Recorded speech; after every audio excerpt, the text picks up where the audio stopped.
me quitó el bosquejo. Lo predicó él, ¿verdad? Entonces, no quiero regar en lo que está ya mojado. Simplemente quiero acotar una sola cosa. En la antigüedad había un oficio. He enseñado esto en varias oportunidades. En la antigüedad había un oficio que se llamaba escriba. ¿Qué hacía un escriba? ¿Cómo? Escribir. Se colocaba la persona y le decía, escriba. Y bueno, ese de ahí que se le quedó el nombre. Era un copista.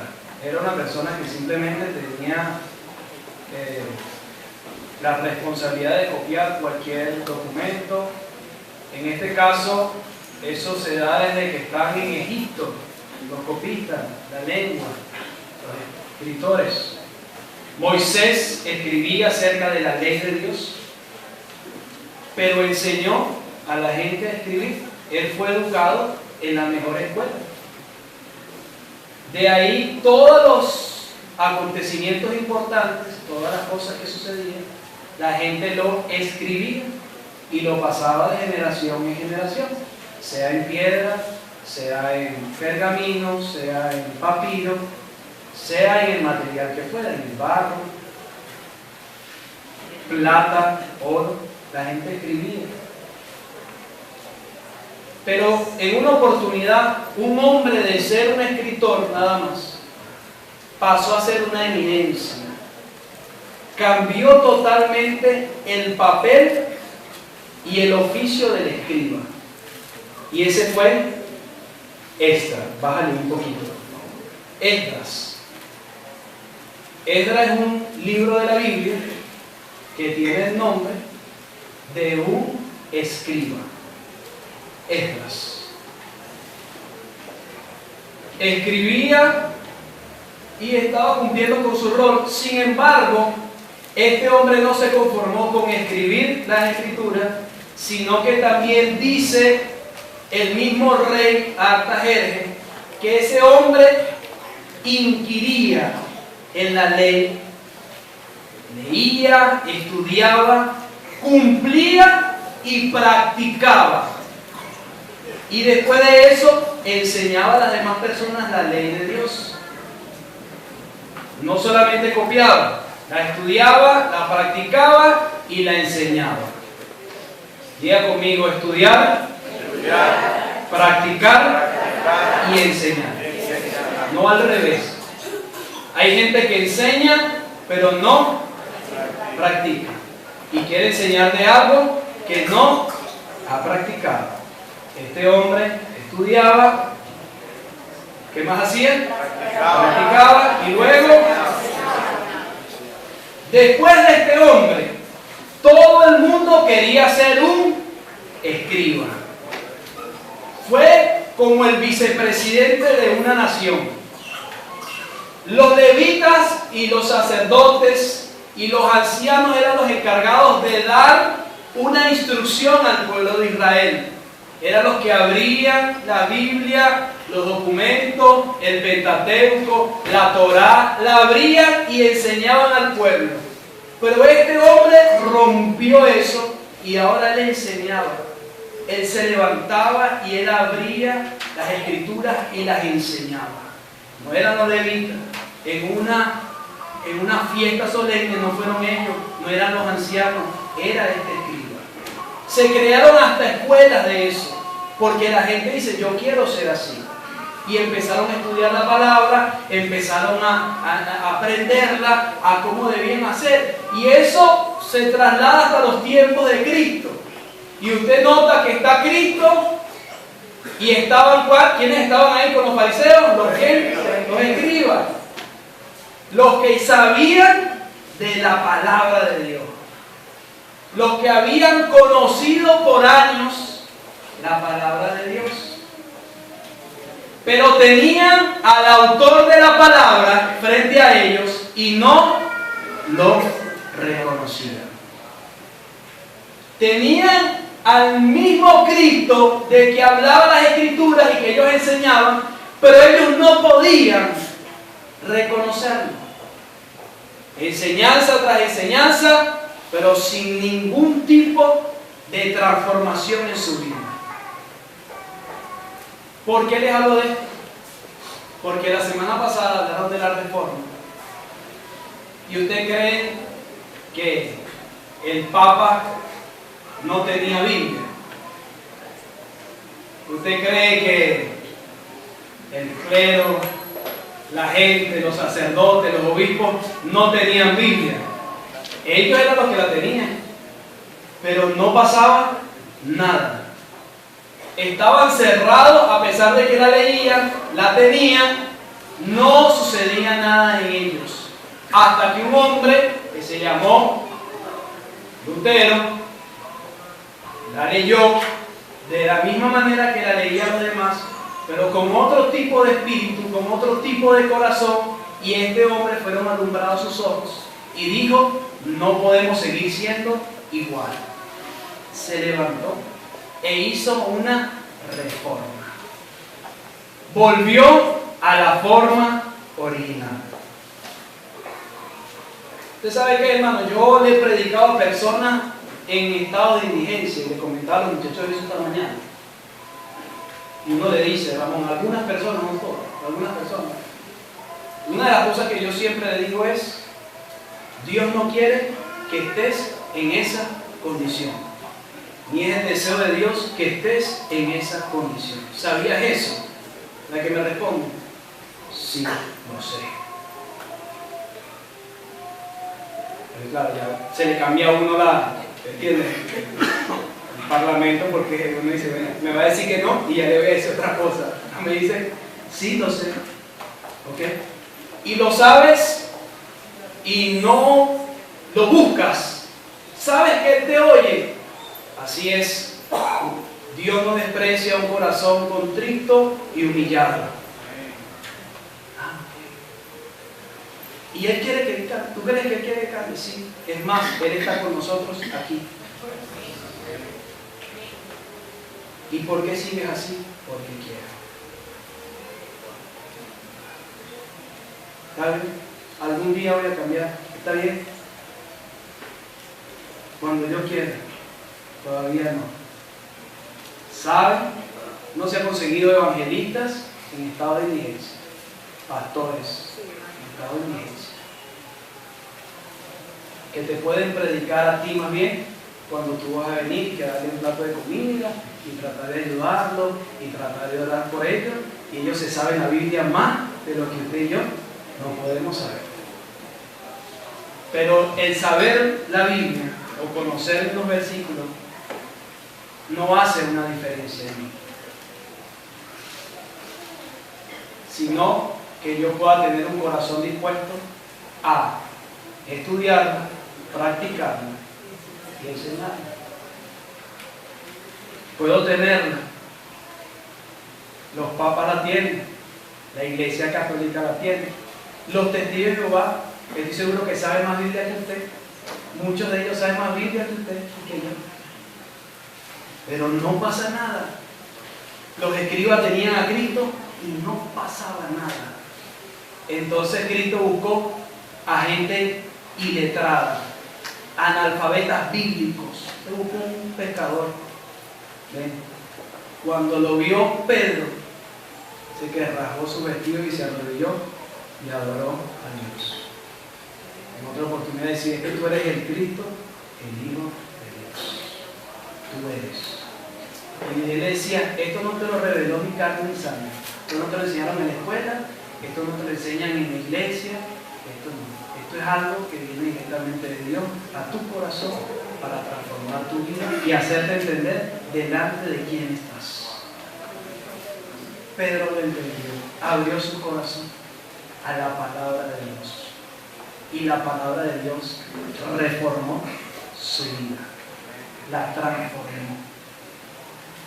¿Cuántas veces vamos a la palabra del Señor y seguimos siendo iguales? Vamos una y otra vez y no pasa nada. Escuchamos el consejo de Dios y salimos y no hay un cambio. Se supone que la palabra de Dios debería ser la transformación diaria de nuestras vidas.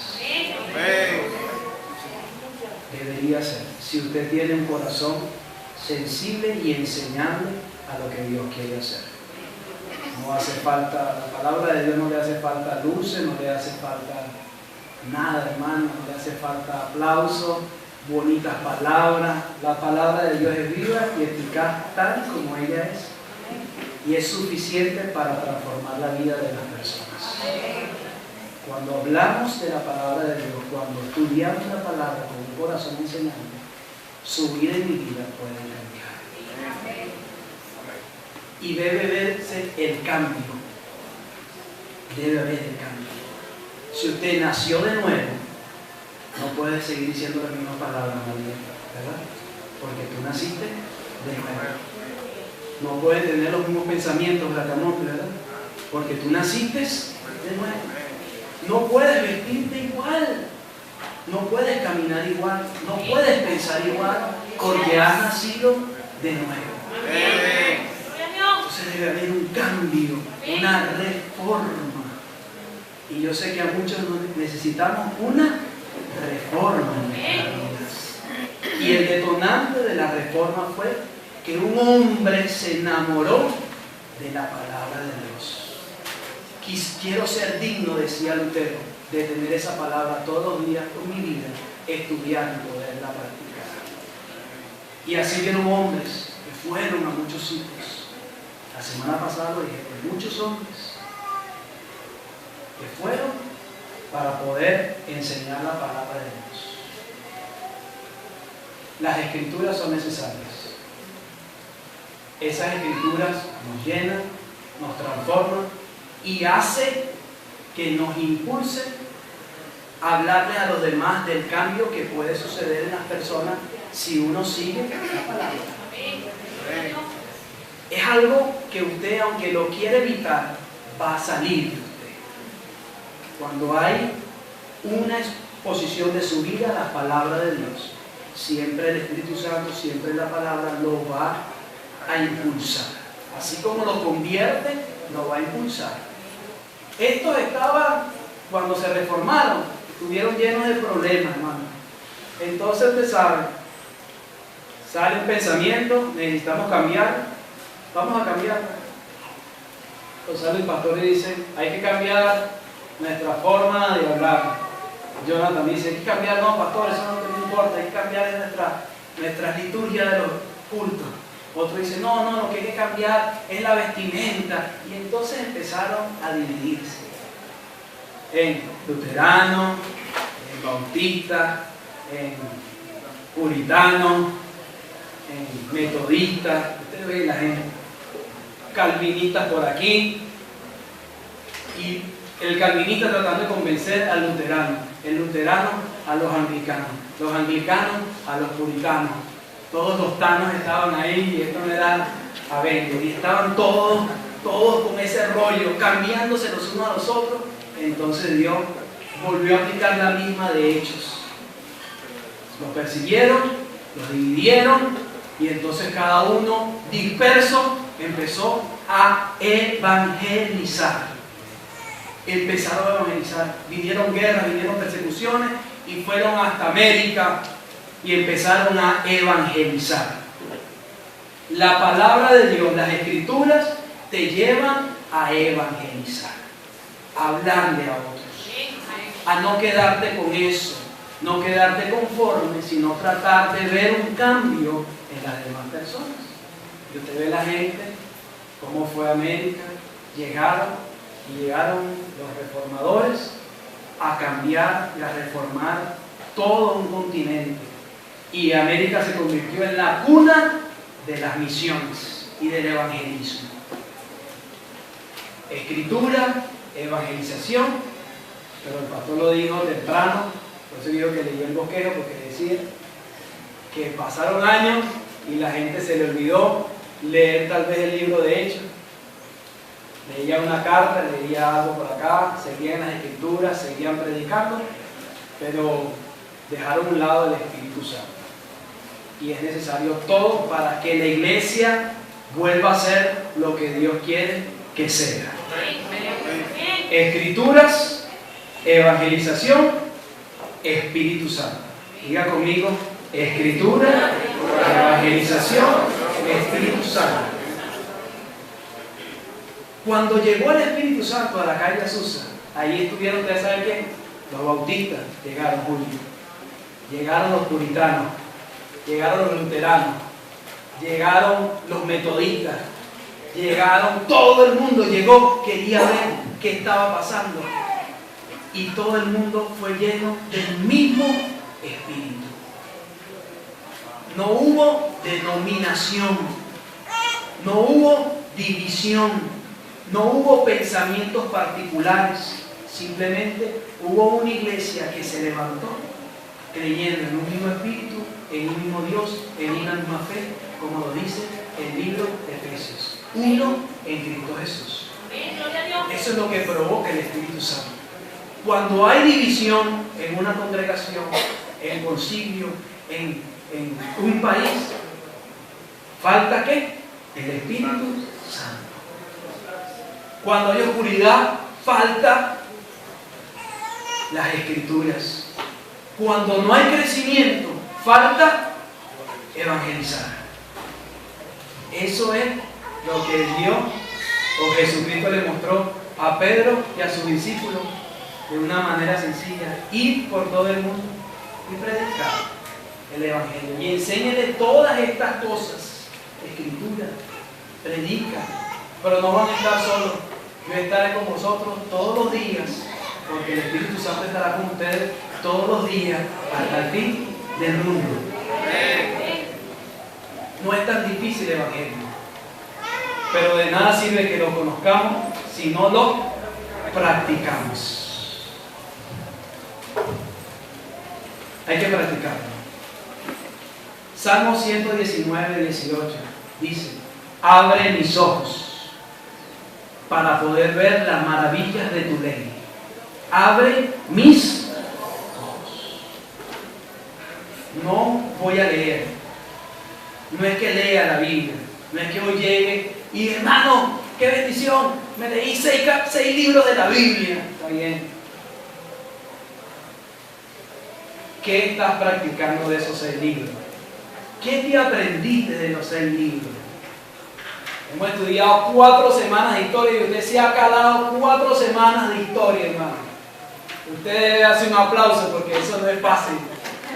Eso no es fácil. Escuchar a los profesores de historia.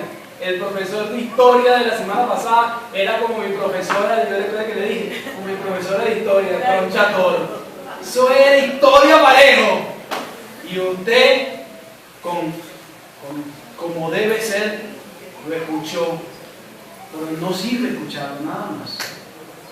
Ni escuchar al pastor hace 2 semanas, ni escucharme a mí hace 4 semanas. Eso no sirve.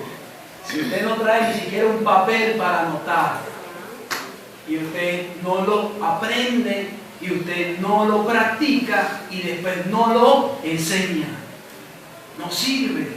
Es conocimiento. No va a poder entender la obra de Dios, porque usted está ciego. Está aquí, pero está ciego, como estaba ciega la Iglesia Católica, con la palabra, pero ciego. Si sabe mucho, no se puede quedar con eso, porque se vuelve obeso. Necesita crecer, debe trabajar, debe evangelizar, debe accionar bajo los dones que Dios le ha repartido a todos los que estamos aquí.